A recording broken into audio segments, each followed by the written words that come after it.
absolver el pliego interpelatorio planteado por la representación nacional. Una interpelación es parte de las facultades del Congreso y en ese sentido es muy saludable asistir a responder no solo las preguntas planteadas en el pliego interpelatorio, sino también otros temas de interés de los congresistas. Y es también reconfortante ver y entender que, aparte de los dos temas que se habían planteado en el pliego interpelatorio, hay un conjunto de aspectos ligados a toda la operación del sector educación que son de interés de los congresistas y de esa manera están simplemente reflejando lo que es el interés del pueblo peruano. En ese sentido, yo quiero agradecer, ¿no?, esta oportunidad, ¿no?, para poder llevar a cabo participar de este acto de interpelación, que es parte del proceso democrático, y yo creo que simplemente es un paso más en fortalecer la institucionalidad del país. Un sector como educación, que maneja un presupuesto de casi 30.000 millones de soles y es responsable de más de 70.000 instituciones educativas, solo en la educación básica, en más de 1.800 distritos a lo largo de todo el país, de todo el Perú, no puede estar exento de múltiples dificultades y de múltiples problemas. Aquí hemos venido a dejar claramente el mensaje de que combatiremos con intensidad cualquier atisbo de corrupción. La corrupción es un lastre para el país. La corrupción es una gran frustración y es responsabilidad de todos y mía combatirla. Pero déjeme, señora presidenta, abundar un poco más en el tema de corrupción. Dado que el sector educación gestiona una parte muy importante del presupuesto nacional, es vital que se implementen mecanismos efectivos de seguimiento y rendición de cuentas en el marco de las acciones de prevención y lucha frontal con la corrupción. Y es así que desde el Ministerio de Educación se han detectado y se han denunciado hechos irregulares que atentan contra los derechos fundamentales y los principios de ética pública, tanto a nivel institucional como a nivel de nuestros funcionarios. Durante este año 2016, y eso quiero ponerlo como ejemplo simplemente, a través de la Procuraduría Pública del Ministerio de Educación se han interpuesto 14 denuncias anticorrupción, entre las cuales tenemos denuncias por delitos de peculado, negociación incompatible, concusión, entre otras, tanto en UGELes como en órganos dependientes del Minedu. Aquí se ha presentado una denuncia con relación a unas estafas que se habrían cometido contra funcionarios municipales y regionales. Y al respecto de esa denuncia, yo quisiera hacer las siguientes precisiones. En primer lugar, el 2 de septiembre, hace 3 meses, el Programa Nacional de Infraestructura, el PRONIET, remitió a todos los gobiernos regionales y a la Asociación de Municipalidades del Perú sendos oficios en los que se precisaba el nombre de los funcionarios a cargo de las coordinaciones correspondientes al financiamiento de proyectos y sus transferencias, enfatizando en esa comunicación que dichos trámites no suponen jamás ningún costo alguno para los gobiernos locales. Y se puso a disposición del público las líneas gratuitas para hacer denuncias de corrupción. Esto es consistente con lo que mencionaron varios congresistas, que efectivamente nosotros teníamos denuncias, ¿no?, de alcaldes y de autoridades locales que decían, me han pedido plata, ¿no?, para que me den una transferencia. Y siempre nosotros, inclusive algunos congresistas de aquí de la República que me mencionaban esas denuncias, decían, pero necesitamos que alguien tome el paso adelante y dé una denuncia, no nos diga solamente esto me ha pasado, ¿no?, sino que nos diga, bueno, ¿qué alcalde, en qué localidad ha pasado esto? Y lamentablemente nunca teníamos o un contratista o un alcalde o un intermediario que saliera y dijera, efectivamente esto está pasando en este sitio. No teníamos ninguna denuncia concreta. Felizmente, y quizás como consecuencia ya de que se hizo más público la existencia de este tipo de estafas, una persona se acercó al ministerio, dio una primera revelación y a partir de eso funcionarios del Ministerio y la Procuraduría del Ministerio empezaron a hacer indagaciones preliminares y efectivamente encontraron un conjunto de evidencias que mostraban que habían personas que no pertenecían al Ministerio de Educación, pero que lograban entrar al Ministerio de Educación, simulaban convenios falsos, incluso con firmas mías falsas, y engañaban a los alcaldes. Eran testaferros. Uno de ellos sí efectivamente es un exfuncionario del Ministerio de Educación, el resto no, y estas personas efectivamente engañaban alcaldes o contratistas, le decían: necesitamos que nos des recursos, que nos des ese 3-5%, y les hacían firmar un convenio falso. Yo tuve una reunión con la presidenta del Consejo de Defensa Jurídica del Estado, la doctora Príncipe, el 16 de noviembre, para explorar cuál era el mejor mecanismo para hacer esta denuncia, si era mejor ir de frente a través de un procurador anticorrupción o ir a través de la Procuraduría del propio Ministerio. La decisión que se tomó fue que, en conjunto con los distintos procuradores de la oficina de la doctora Príncipe, que era mejor que esa acción la iniciara la misma Procuraduría del Ministerio. Y así, la Procuraduría Pública Adjunta del Ministerio de Educación interpuso el martes 22 de noviembre en la Fiscalía Provincial Corporativa Especializada de Delitos contra la Corrupción de Funcionarios de Lima una denuncia penal contra 7 personas por presunta estafa y tráfico de influencias, entre ellas el congresista Juvenal Sabino Silva Díaz, el exfuncionario Ítalo Salazar y la mayor parte de nombres que se presentaron aquí. Esos son los mismos hechos en ese sentido, por eso también me preguntaban si el director de Proñet seguía trabajando. El señor Canales fue parte del equipo que hizo toda la exploración para poder tener la evidencia suficiente para que se pudiera hacer la denuncia ante la Fiscalía. Y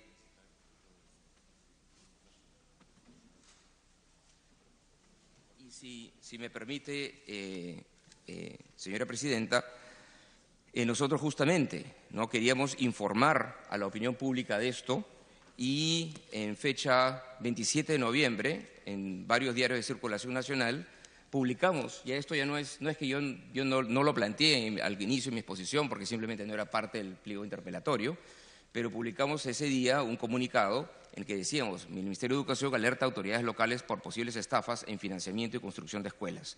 Y describíamos justamente lo mismo que yo acabo de leer para que los alcaldes estuvieran alertas.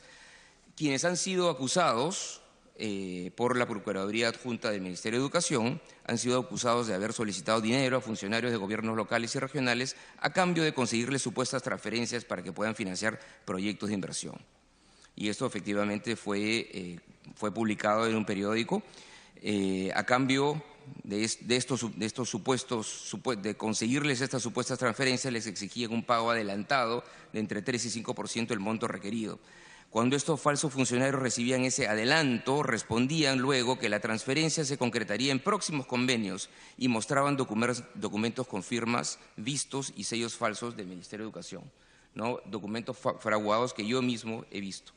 Asimismo, el Ministerio de Educación, a través de su Procuraduría, ha solicitado a la Fiscalía que se investigue el caso y se formulen las denuncias penales correspondientes, con la intención que se sancione a todos aquellos que resulten responsables de este delito en perjuicio del Estado y de la reputación del Ministerio. Finalmente, relacionado también a este caso, el Proñet denunció penalmente contra quienes resulten responsables de crear falsos correos electrónicos y falsos diálogos de WhatsApp a nombre de la Dirección Ejecutiva del Proñet, falsos diálogos que efectivamente hemos visto en la pantalla, que se utilizaban para estafar a las autoridades subnacionales con irregulares trámites de financiamiento de obras educativas. Esta denuncia penal fue formulada el 1 de diciembre de 2016 ante la División de Investigación de Delitos de Alta Tecnología de la Policía Nacional del Perú para que se inicien las investigaciones respectivas. Utilizando distintas cuentas que ustedes han visto también que ustedes vieron en lo que se presentó aquí, cuentas de Gmail, se estaban utilizando, se informó que se estaban utilizando correos falsos, además cuentas de WhatsApp falsas que no le pertenecen a la Dirección Ejecutiva del Proñet, ni han sido autorizadas para su creación, por lo que se procedió de inmediato a formular la denuncia penal al causar un perjuicio moral y además dañar la imagen institucional del Programa Nacional de Infraestructura. Durante mi gestión y con un enfoque preventivo en la lucha contra la corrupción, hemos trabajado además en fortalecer todos los mecanismos que permitan mejorar la gestión y con ello garantizar los derechos fundamentales de los estudiantes del país. En atención al expuesto, en mayo del 2015 se implementó el Servicio de Defensa de los Derechos de los Usuarios del Sistema Educativo del Ministerio como un mecanismo de protección de los derechos de los usuarios que promueve la adopción de acciones que permitan que las distintas instancias, ministerios, direcciones regionales y UGELes puedan brindar sus servicios de manera eficiente, eficaz y moderna. Esas defensorías del usuario se encargan de canalizar los casos puestos de su conocimiento sobre presuntas situaciones que vulneren los derechos de los integrantes de la comunidad educativa. Entre el 11 de mayo del 2015 y el 31 de julio del 2016, en un lapso de 1 año y 2 meses, se han recibido 4.800 casos sobre presunta vulneración de derechos de los usuarios y a la fecha se han solucionado más de 80% de esos casos. Pese a todos los esfuerzos que hacemos para sancionar con prontitud y firmeza los casos de corrupción, así como para promover las denuncias ciudadanas y atenderlas, todos estos esfuerzos son aún insuficientes. La denuncia de un potencial desvío de fondos por parte de proveedores, que ha sido debatida aquí, nos provocan el máximo rechazo, ya sea ese episodio o cualquier otro episodio de corrupción. Quiero mencionar también, señora presidenta, que como se ha mencionado durante el debate, la exfuncionaria Vilca Tasaico, sindicada como responsable de este caso específico que se ha discutido durante esta tarde, tiene una larga trayectoria en el sector público, habiendo laborado ininterrumpidamente en distintos puestos de jefatura desde el año 97, pasando por 6 administraciones de gobierno. Vilca Tasaico llegó a nuestra gestión con las recomendaciones de funcionarios de distintos gobiernos, siendo gerente público de Servir desde el 2011 y cumpliendo adecuadamente el perfil técnico del puesto. Su labor le permitió ser escogida para liderar la Dirección de Gestión de Recursos Educativos del Ministerio de Educación y debido a su experiencia y a su trabajo se ganó la confianza de la institución. Sin embargo, con los elementos que tenemos hoy día, siento que esta persona ha traicionado mi confianza, porque este tipo de actos empañan el accionar del sector, golpean la moral de un equipo de trabajo comprometido, pero al mismo tiempo nos muestra lo vital que resulta tener mecanismos de control eficaces, tanto a nivel institucional como a nivel del Congreso.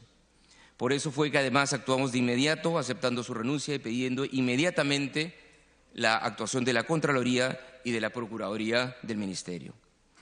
La corrupción, señora presidenta, es un mal que necesitamos enfrentar y erradicar, pero no solo de manera reactiva, denunciando una vez detectados los hechos y a los corruptos, sino que necesitamos crear conciencia que la corrupción es un flagelo contra el que tenemos que luchar. Y no significa que no tendremos nunca ningún corrupto cerca, sino que si se rompe la confianza, si el funcionario obra mal, es denunciado, es sancionado y es separado de la administración pública. Pero que a pesar de eso, el trabajo no puede parar y necesitamos ejecutar todas las acciones de prevención necesarias. La corrupción, señora presidenta, no solamente es un mal uso de recursos públicos, no es solamente no destinar los escasos recursos que tenemos para la educación de nuestros niños. La corrupción, además, daña la moral de nuestros equipos. La corrupción, además, le quita prestigio, ¿no?, a las instituciones públicas. La corrupción, además, siendo nosotros el sector educación, es algo que tenemos que erradicar porque toda la acción del aparato educativo, desde el profesor hasta el trabajador administrativo, hasta el funcionario del Ministerio de Educación, incluyendo a todos los que estamos en la función pública, es parte del proceso educativo. No que exista corrupción es un pésimo ejemplo para nuestros niños, para nuestras niñas, para nuestros jóvenes. Entonces, la corrupción no solamente es el tema de ese dinero mal habido. La corrupción además es un flagelo, ¿no?, que perjudica todo el proceso educativo de nuestros niños, niñas y jóvenes.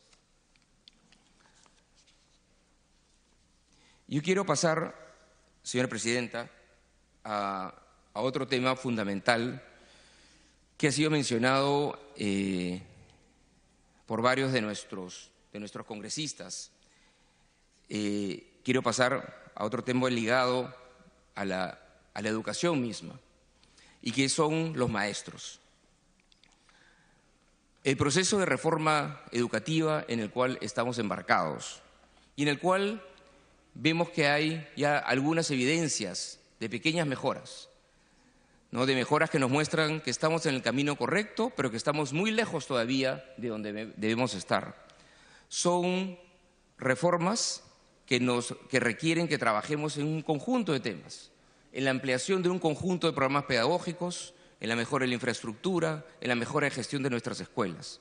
Pero si hay un elemento que es absolutamente fundamental y que es el consenso a nivel internacional, a nivel de toda la literatura académica, a nivel de quienes hacen política pública en educación, si hay un consenso, un solo consenso, es que el maestro es el elemento fundamental y que la calidad de la educación de un país depende de la calidad de sus docentes.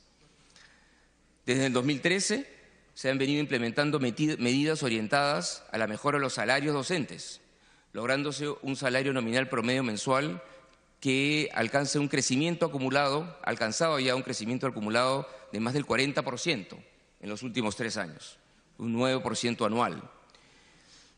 Ello ha sido posible debido a medidas como la implementación de nuevas asignaciones temporales por tipo, cargo y ubicación de la institución educativa donde el docente presta servicios, por el incremento de la jornada laboral para profesores de secundaria. Sí hemos tenido un incremento de horas, pero de horas pagadas, pero tenemos que continuar todavía con ese proceso. Se amplió el alcance de la asignación por BRAEM, aunque sabemos que existe un problema con 2 provincias en el Cusco. Se creó e implementó el bono de atracción docente, se incorporó a los docentes contratados para que ellos también puedan recibir distintos tipos de bonos. Estos incrementos son importantes, pero evidentemente insuficientes, por lo que es necesario continuar con dichas medidas, asegurando que los docentes puedan tener salarios competitivos en el futuro. Ese es un compromiso del Gobierno y en eso viene trabajando el sector. Nosotros hemos ya culminado y aprobado en Consejo de Ministros un proyecto de ley que introduce modificaciones a la Ley de Reforma Magisterial. Ese proyecto de ley nos va a permitir, entre otras cosas, poder cumplir con la promesa de llegar a un salario piso de 2.000 soles en el año 2018. Este proyecto de ley nos va a permitir incrementar en el 2017 el salario docente en todas las escalas, pero de tal manera que el mínimo sea 1.750 soles. El 2018 también habría un incremento en todas las escalas, pero el mínimo sería de 2.000 soles. Estos cambios en la Ley de Reforma Magisterial, y los quiero detallar, señora Presidenta, porque es realmente un elemento fundamental de la reforma educativa, es que introduce algunos cambios en la estructura de la carrera pública magisterial. Un tema que creemos que es muy importante es reducir el tiempo de permanencia requerido para alcanzar la escala más alta. Ahora es 31 años, queremos que eso se reduzca a 20 años, que los buenos profesores puedan ascender más rápido. No hay seguridad en el ascenso, porque la carrera pública magisterial hoy día es meritocrática, depende de tu talento, depende de tu desempeño, depende de tu esfuerzo. Pero el profesor talentoso puede tener oportunidades de ascenso más rápidas, cada 3 años en vez de cada 5 años. Entonces, un profesor talentoso puede ascender más rápido. Se propone también incrementar la remuneración íntegra mensual y reducir el ratio entre las escalas a fin de facilitar la capacidad del sistema para retener a los profesores con mayor motivación intrínseca para ejercer la docencia. Se propone también incrementar el periodo de permanencia en los cargos de gestión institucional a 4 años y no 3 años, como es ahora, para que el docente cuente con el tiempo adecuado para implementar las acciones trazadas como parte de su gestión, como por ejemplo si es director de una escuela. Se plantea también que los docentes, desde la tercera escala magisterial, puedan participar en los concursos de acceso a cargos directivos. Ahora es la 4ª categoría.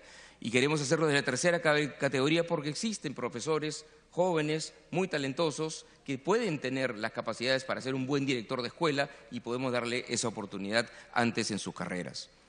Y también quiero mencionar que se propone incrementar de manera progresiva la jornada de trabajo a fin de reconocer el esfuerzo que realizan los docentes fuera del aula, pero con permanencia en la institución educativa. Tenemos que reconocer ese trabajo que hacen muchos docentes fuera del aula, pero dentro de la escuela, en tutoría, en evaluación, en actividades extracurriculares, en discusión con los padres de familia, en trabajo conjunto con otros profesores de la escuela. Cosas que muchos de los buenos profesores hacen, pero no necesariamente hoy día es un trabajo que está remunerado. En ese sentido sí queremos un incremento de la jornada de trabajo, pero que no implique un aumento de la jornada lectiva en términos de horas en el aula.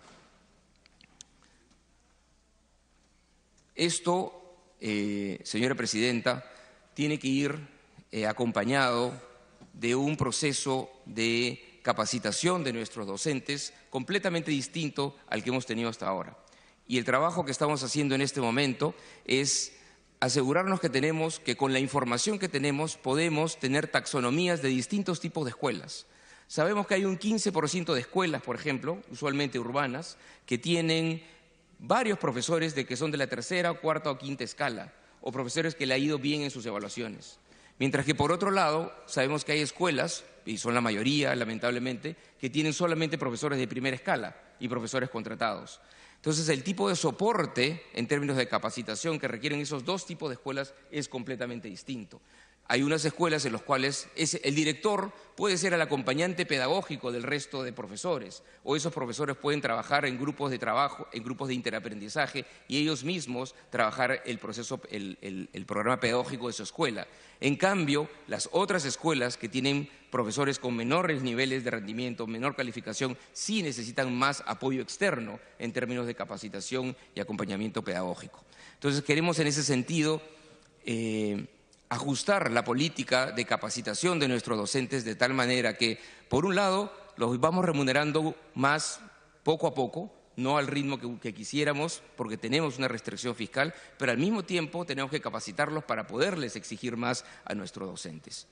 Quiero mencionar en relación a la educación básica, señora presidenta, un par de temas que han sido mencionados. Hay muchos temas que podemos mencionar, pero dos temas que han mencionado un par de algunos congresistas se relacionan a la educación intercultural bilingüe y a las deficiencias de nuestra educación rural, ¿no? En relación a la educación intercultural bilingüe, en julio del 2016 se aprobó, después de mucho tiempo, la Política Nacional de EIB, que tiene como finalidad garantizar aprendizajes pertinentes y de calidad.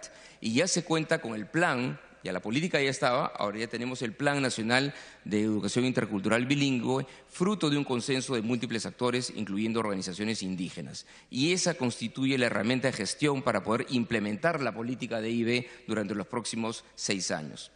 A la fecha, tenemos 1.200.000 estudiantes que asisten a escuelas intercultural bilingües y reciben materiales educativos en lenguas originarias, en castellano y en muchos casos castellano como segunda lengua, así como también reciben la enseñanza en la lengua originaria.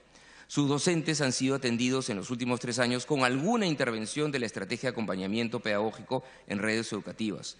Contamos con 88.000 docentes en esas escuelas, pero de esos 38.000 cuentan con un nivel básico de manejo de la lengua originaria y 16.000 cuentan con un nivel intermedio avanzado.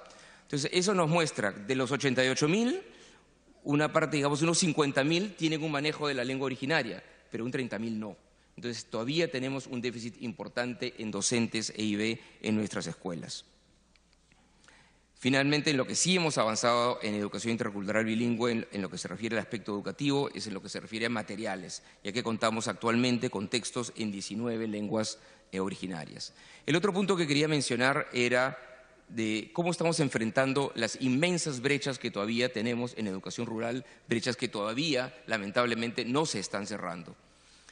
Pero sí estamos interviniendo, conociendo y interiorizando que tenemos estas grandes brechas. La expansión del acceso a educación inicial. Existe evidencia contundente que el desarrollo temprano de los estudiantes en la educación inicial garantiza un mejor rendimiento en los siguientes niveles de su educación. Por eso hemos desplegado esfuerzos en esta línea y en los últimos años hemos incrementado el acceso a educación inicial en zonas rurales de 76% el 2013 a 84% el 2015. Ese incremento en el acceso a la educación inicial es una de los más altos incrementos en la cobertura que se ha visto en América Latina.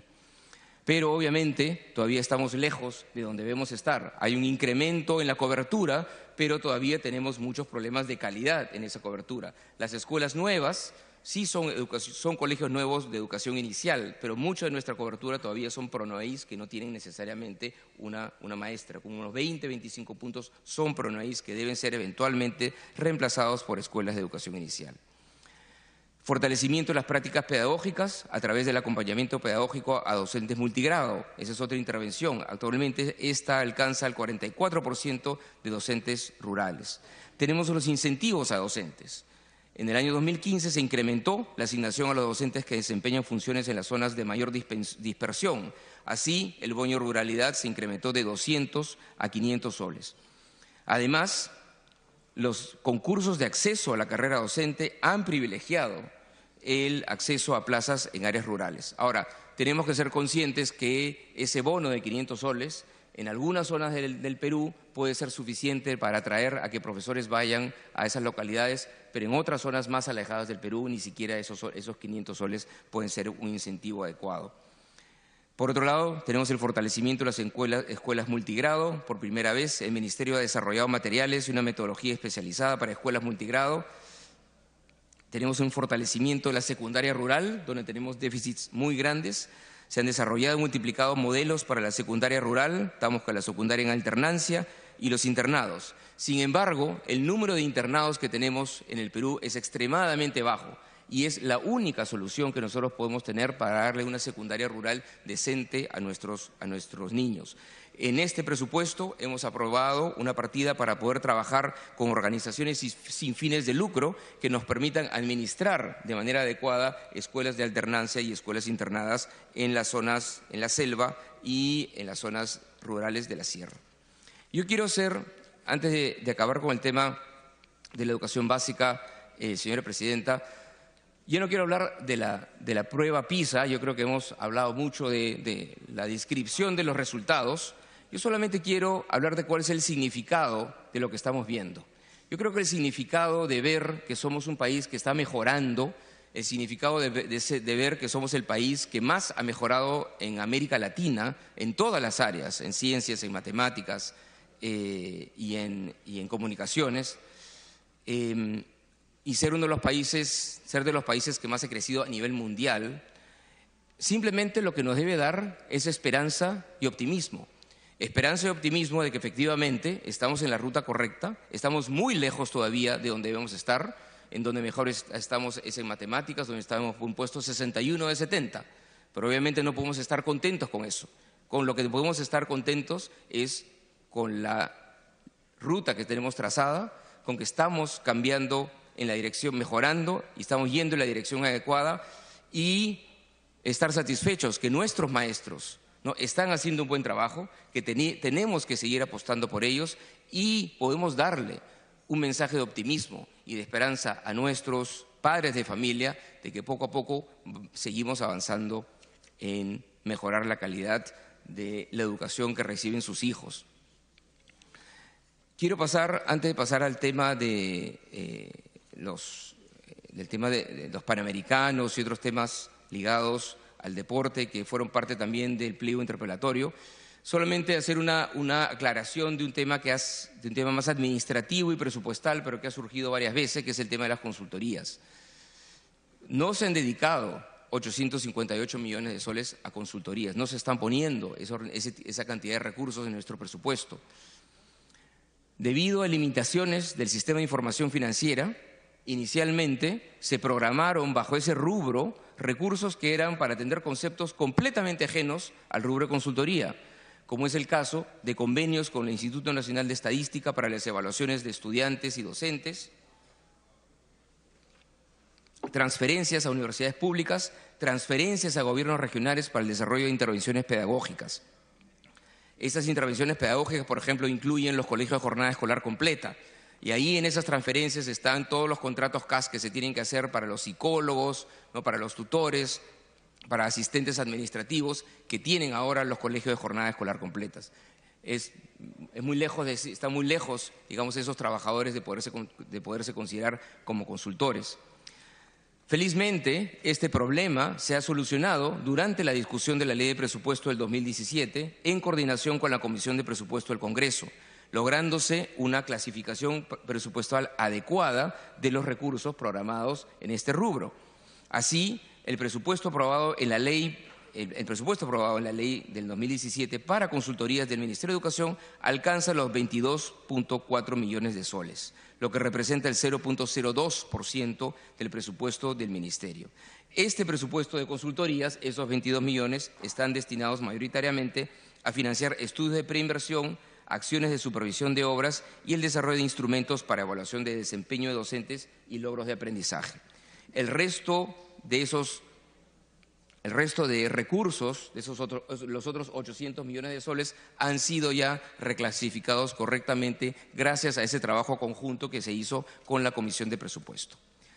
Quiero pasar, si me autoriza, señora presidenta, al tema de los panamericanos, que han habido varias preguntas sobre ese tema.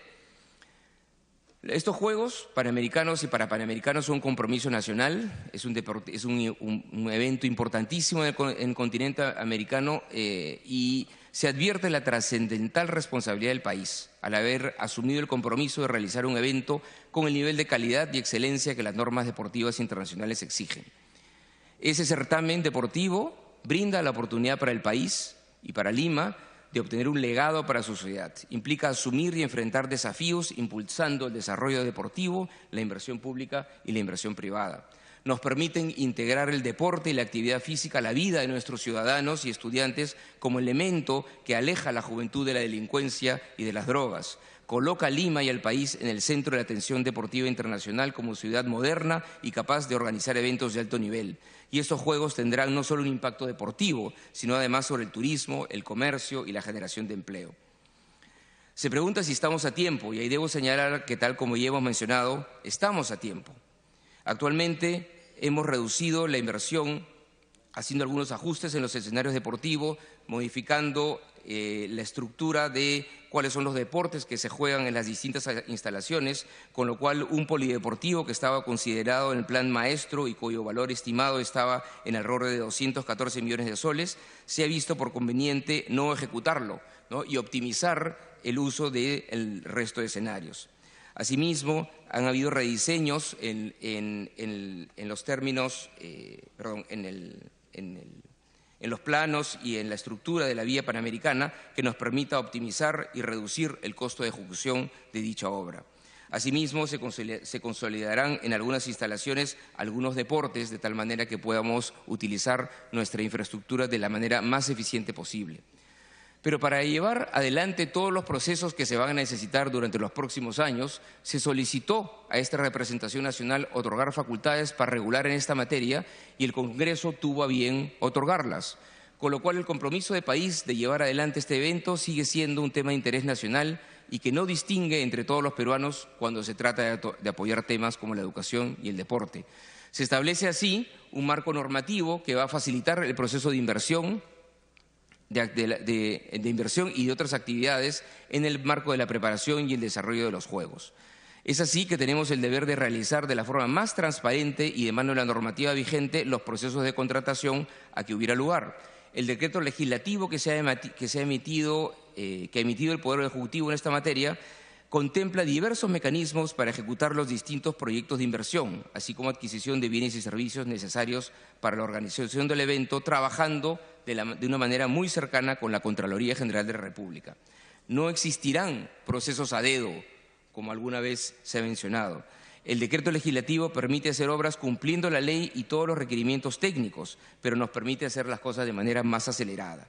Los mecanismos que se contemplan son los siguientes: son la modalidad de contratación de Estado a Estado para la gestión y provisión de todas las prestaciones necesarias para la realización de los Juegos, precisando que la contratación de Estado a Estado se regula bajo los alcances del comercio internacional y por las normas y principios del derecho internacional.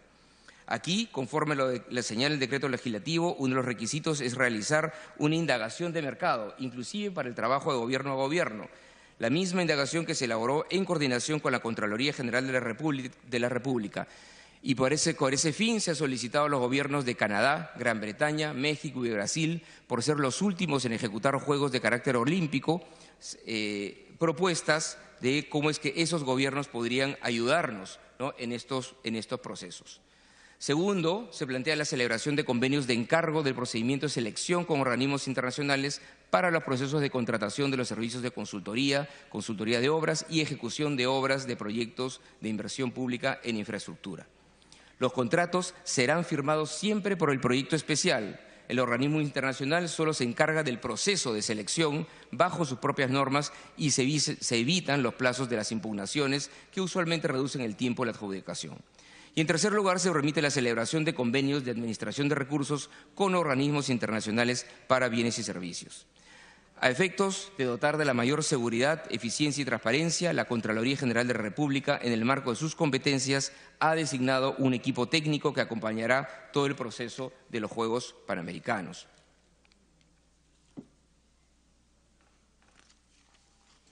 Quería, por otro lado, señora presidenta, mencionar el tema de nuestros deportistas.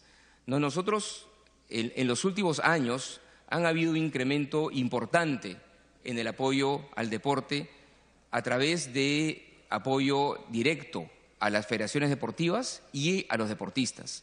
Así, entre el 2006 y el 2011, los montos de apoyo oscilaban entre 8 y 10 millones de soles al año. Ahora nosotros estamos llegando a más de 62 millones de soles en el año 2016, juntando las subvenciones a las federaciones deportivas nacionales y las subvenciones directas a los deportistas. Estos últimos se realizan a través del programa de apoyo al deportista, que garantiza el apoyo integral al deportista de alto rendimiento a través de un sistema de acciones que facilite el cumplimiento de su preparación deportiva. Respecto al apoyo económico, este se otorga directamente a las cuentas de los deportistas y no está sujeto a rendición de cuentas. Los montos dependen de los planes de entrenamiento. El uso de los recursos depende de los planes de entrenamiento de los deportistas y dependen del nivel deportivo en el que se encuentran y varía entre los 600 y los 4.000 soles mensuales. Por otro lado, nosotros hemos incrementado también las subvenciones económicas otorgadas a las federaciones deportivas nacionales para el pago a técnicos calificados, para la organización y participación de eventos deportivos, para la organización de eventos deportivos internacionales y la participación de seleccionados nacionales en eventos internacionales, adquisición de material deportivo, capacitación de agentes deportivos. Nosotros hemos tenido durante los últimos 18 meses 3 reuniones con las federaciones nacionales. Y en estas reuniones con las federaciones nacionales, un tema que hemos enfatizado es la necesidad que las federaciones tengan un mejor proceso, mejores mecanismos de gestión, porque en la medida de que las federaciones nacionales reciban recursos públicos que quisiéramos que se incrementen justamente para que ellos mismos puedan trabajar mejor con sus deportistas, es esencial que estas federaciones puedan rendir cuentas apropiadamente, puedan manejar de manera apropiada recursos públicos. Este trabajo está contando de los últimos meses con el apoyo del Banco Interamericano de Desarrollo, que nos está apoyando en el trabajo de los planes de preparación de atletas de las distintas federaciones. Quería mencionar 2 temas más, si me permite, señora presidenta. Un tema que también se ha mencionado es el tema de las universidades. Se ha mencionado que hay algunas universidades públicas que están en huelga. Y yo quiero mencionar 2 temas ahí. Nosotros hemos tenido una reunión con la FENDUP, hemos tenido varias, en mi persona, yo he tenido una reunión el día de ayer en la que se aprobó la instalación de una mesa de trabajo para poder, durante el próximo año, tener un espacio de diálogo y de trabajo conjunto con la FENDUP para poder continuar con el proceso, con mejoras en la reforma universitaria, tanto del aspecto de la carrera del catedrático de la universidad pública como mejoras que se tuvieran que hacer a la legislación universitaria misma. Y tenemos entendido que hoy día se está discutiendo la suspensión o paralización de la movilización nacional. Pero en ese sentido, nosotros estamos iniciando también, señora presidenta, trabajando con los rectores de las universidades públicas, los rectores de las universidades privadas, con los estudiantes, con los especialistas también, en un conjunto de reuniones y de diálogos que nos permiten saber, ya luego de 2 años de haber tenido una ley universitaria, qué cambios se necesitan en esa ley para una mejora en el funcionamiento de nuestras universidades. Y los distintos rectores, los estudiantes, plantean un conjunto de iniciativas y tienen un conjunto de opiniones de modificaciones que se tienen que hacer a la ley para un mejor funcionamiento de la misma. Por ejemplo, en el caso de la universidad pública está el tema de la progresividad en que los profesores a los 70 años ya no puedan ejercer un cargo directivo. Eso es algo que las universidades mismas entienden la lógica, pero es algo que se debe implementar de manera progresiva. Asimismo, se plantea que hay bonificaciones de 25 o 30 años luteo y sepelio que reciben los catedráticos públicos, pero que en la ley no está puesto de manera taxativa y hay distintas interpretaciones si ellos deben recibir o no esas bonificaciones. Y nosotros creemos que las deben de recibir, ¿no? Entonces, creemos de que se debería modificar la ley para que eso sea más claro. Por ejemplo, el tema de los cursos de verano, ¿no? Que es algo que también la ley no es claro, así que los chicos pueden hacer cursos de verano y acabar su carrera más rápido. Eso es algo que también es algo que se debe plantear. Asimismo, la educación a distancia. La ley es bastante inflexible con ese tema y ahí, de alguna manera, justos han pagado por pecadores, porque efectivamente teníamos universidades de mala calidad que daban educación a distancia, pero existen universidades de excelente calidad que pueden dar educación semipresencial y es algo que se debe de regular mejor. Asimismo, se debe regular mejor el proceso de licenciamiento, porque los plazos de licenciamiento de las distintas universidades que están establecidos en este momento son plazos muy cortos y es algo que a través de modificaciones en la ley se podrían ampliar. Y finalmente existe, y eso no necesariamente tiene que ver con cambios en la ley universitaria, existe una preocupación muy grande en las universidades públicas por los extremadamente bajos niveles salariales. Nosotros, justamente en discusión y en trabajo con la Comisión de Presupuesto y trabajando con esta representación, tenemos una habilitación para poder destinar recursos adicionales a las universidades públicas para poder empezar una primera etapa de incrementos salariales para los profesores de las universidades públicas que en estos niveles tienen niveles extremadamente bajos. Finalmente, quiero mencionar el tema de infraestructura. Se han mostrado aquí ejemplos penosos, ¿no?, de déficit de infraestructura en todo el país. Y eso lo seguimos encontrando a pesar que en los últimos 3 años hemos invertido 10.000 millones de soles en infraestructura educativa. Ha permitido entregar más de 3.200 colegios en todo el país. Se ha podido entregar nuevo mobiliario y aulas prefabricadas en 5.500 colegios.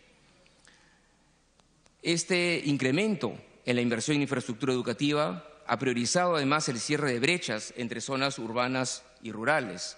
En el año 2016, por ejemplo, en este año, el 65% del total de la inversión en infraestructura se destinó a mejorar los colegios rurales del país.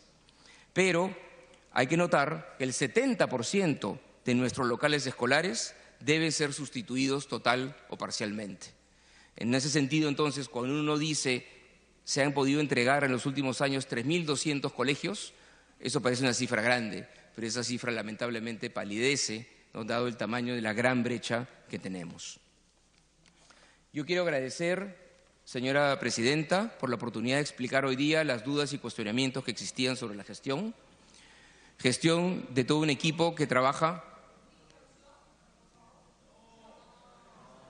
Por favor, ya está terminando, congresista. Vamos a dejar que termine. Congresista, vamos a dejar que termine. Gracias, presidenta. No va a poder contestar todo. Continúe, ministro.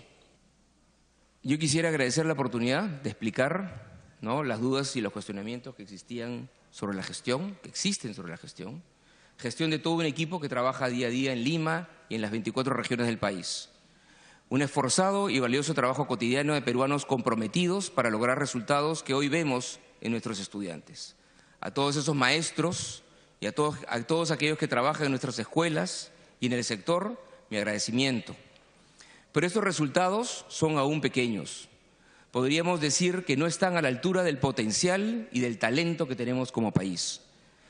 Que el país que nos imaginamos para las futuras generaciones tiene sin duda mucho más logros que los que hoy día podemos mostrar.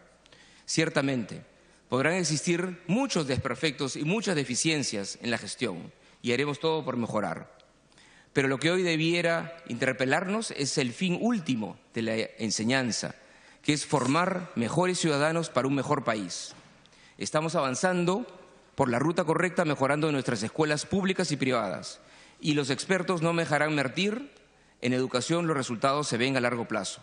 Las mejoras que hoy podemos ver son en parte el resultado del trabajo que iniciaron aquellos equipos que nos antecedieron. Pero hoy más que nunca, para lograr llevar al Perú al lugar que nos planteamos, debemos tener claro que la educación es nuestra arma. La única arma que, en vez de generar batallas, nos permite unirnos como ciudadanos. La única arma que nos va a permitir fortalecer la justicia, la paz, la democracia. La única arma para enfrentar el futuro. Eso lo saben cada uno de nuestros 500.000 maestros que trabajan diariamente en escuelas públicas y privadas en esta tarea. Por eso celebro este debate democrático que ha puesto la educación en el centro de las prioridades nacionales. Hoy tenemos la obligación que los estudiantes no pierdan la esperanza en quienes tomamos decisiones sobre su futuro. Sus logros son nuestros logros. A ellos debemos decirles que estamos trabajando para que su talento tenga un lugar, que su talento tenga un lugar asegurado en la escuela, en un aula universitaria, en el mercado laboral, un lugar en el futuro del país.